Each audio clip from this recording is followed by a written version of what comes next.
Hello everyone, my name is Nurul Hidayati and you can call me Hidai. I am 4th semester student at the 17 Agustus 1945 Semarang University. Today, I want to talk to you about the role of young on top for teenagers in the middle and lower classes of society. But before that, I will explain to you about what is young on top. So, Young on Top is a community that focuses on developing of young people in Indonesia who have potential skills, knowledge, and attitude. Young on Top has the concept of kalau bisa sukses di usia muda, kenapa mesti nunggu tua?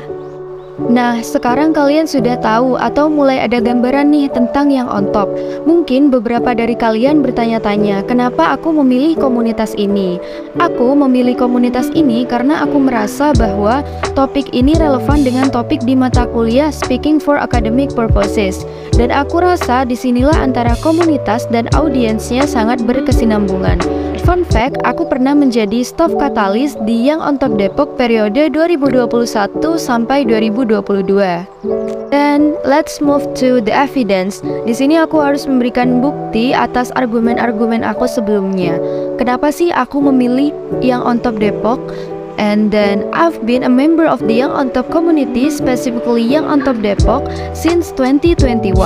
When I first joined Young on Top in 2021, my main goal at the time was to figure it out how I could contribute in the realm of education. And Young on Top quickly became my top choices because we don't just focus on one area. There are many good communities out there, but they only focus on specific area such as education, the environment, and so on.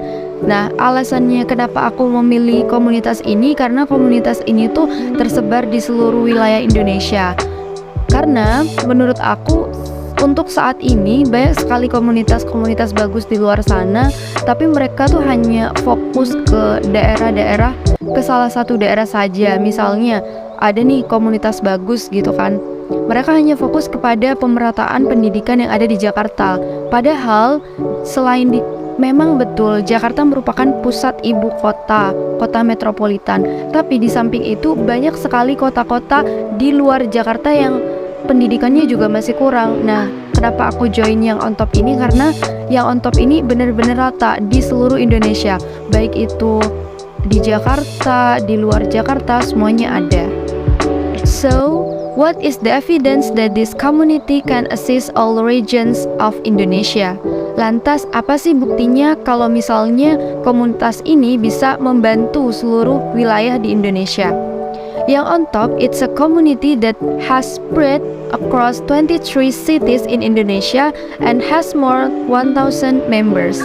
Jadi, yang on top ini merupakan komunitas yang tersebar di seluruh wilayah Indonesia, berada di 23 kota, dan anggotanya sudah mencapai 1.000 anggota. And then many activities have been done by Young on Top. For 2 years, one of the mission is to contribute by equalizing education in Indonesia. Banyak sekali sebenarnya aktivitas-aktivitas yang dilaksanakan atau bahkan telah terlaksana oleh Young on Top ini. Selama 2 tahun, kami telah melaksanakan misi kami, yaitu untuk berkontribusi dalam memeratakan pendidikan yang ada di Indonesia. One of the way is by holding of a teaching in school, and then we also open donation for the general public to buy class equipment, and beside that, we are also open to receiving donation in the form of books. Salah satu jalannya, misalnya kita terjun langsung ke sekolah-sekolah yang dimana kita mengajari siswa-siswanya secara langsung.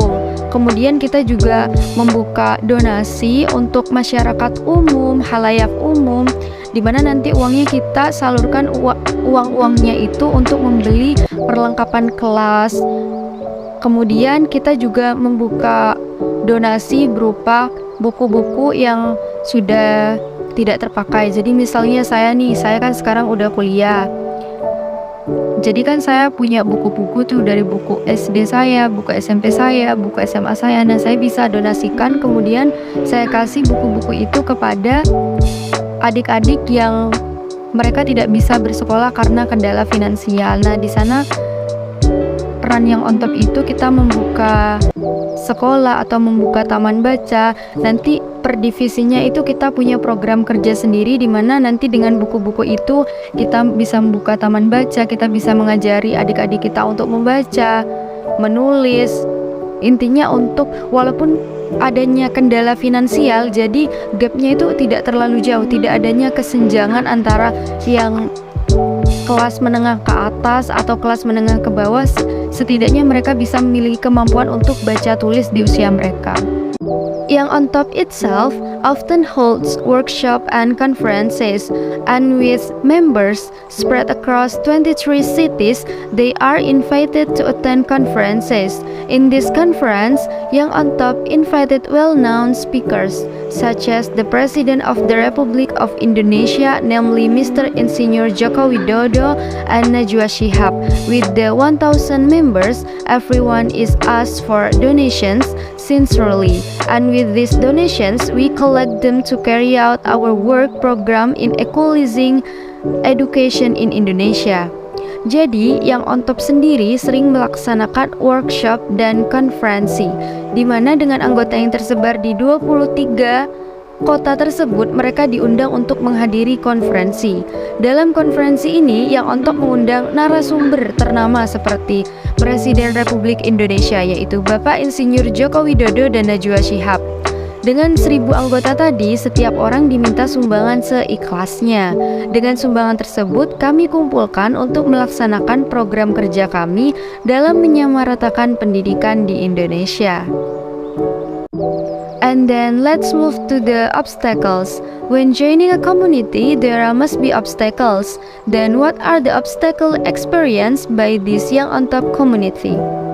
Okay, because the focus of this community is to equalize education throughout in Indonesia, the obstacle must be overcome in carrying out its mission, such as parents who still have an old-fashioned mindset in which they send their children to work despite the fact that at their young age they should get a better education. This is common in major cities such as Surabaya dan Jakarta. Jadi ketika kita mengikuti suatu komunitas kan pasti ada hambatannya ketika kita ingin mengerjakan proker kita. Nah, hambatan di sini berasal dari orang tua, karena di kota metropolitan seperti Jakarta, kalangan menengah ke bawah yang secara finansial tidak mampu untuk menempuh pendidikan bagi anak-anaknya, mereka menyuruh anak-anak mereka untuk membantu mereka dalam mencari nafkah. Dan ketika kita terjun ke lapangan secara langsung, mereka bahkan mengatakan daripada uangnya dibelikan buku-buku yang nantinya tidak akan terpakai dalam keseharian mereka, lebih baik uangnya kasih saya saja untuk makan mereka. Nah, pemikiran seperti itulah yang membuat adik-adik kita ini tidak bisa mendapatkan pendidikan secara layak. And the last, the conclusion. I have 3 points about the conclusion, and number 1, the importance of raising awareness among the younger generation to develop education in Indonesia. Di kesimpulan ini saya memiliki 3 poin penting. Nomor 1 yaitu pentingnya kesadaran generasi muda untuk pendidikan, memajukan pendidikan di Indonesia. And number 2, the importance of raising public awareness to help one another by making a little donation to people in need, whether in the form of money or books. Number 3, they no longer use the value of having an open mindset, as children should study education rather than make money at young age. Jadi poin nomor 2 yaitu pentingnya kesadaran masyarakat umum dalam membantu satu sama lain untuk membuka donasi, memberikan sumbangan mereka dalam bentuk uang atau buku untuk menyamaratakan pendidikan di Indonesia.